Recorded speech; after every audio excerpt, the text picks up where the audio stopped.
உபத்திரவம். தப்பு செய்யாம தண்டிக்கப்படுகிற பல விஷயங்கள் நம்ம வாழ்க்கையில இருந்துகிட்டே இருக்குது.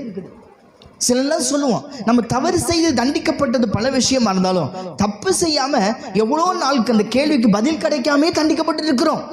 சில நேரங்கள் பழி சுமை, வீணான பழி சுமை, வீணான வார்த்தைகள், வீணான பிரயாசங்கள், வீணான பேச்சுக்கள், வீணான பழிகள் நம்ம மேல சுமத்தப்படும் போது நம்ம ஏன் எனக்கு மட்டும் இந்த கஷ்டம், எனக்கு மட்டும் இந்த வேதனையா, நான் இந்த தப்புக்கு நான் துணை போகலையே, நான் அந்த தப்பு செய்யலையே, ஏன் என் பேர் அங்க அடிபடுது அப்படின்னு சொல்லி ஒரு உபத்திரவத்தை சகிக்கிறத நம்ம பார்க்க முடியுது.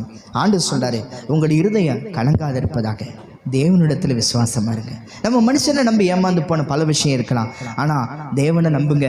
நாசியில் சுவாசம் உள்ள மனுஷனை நம்பாதிருங்கள், அவன் எண்ணப்படுவதற்கு அவன் எம்மாத்திரம். மனுஷனை நம்புவதை பார்க்கிலும் கர்த்தர் பேரில் பற்றுதலா இருப்பதே நலம். அல்லேலூயா.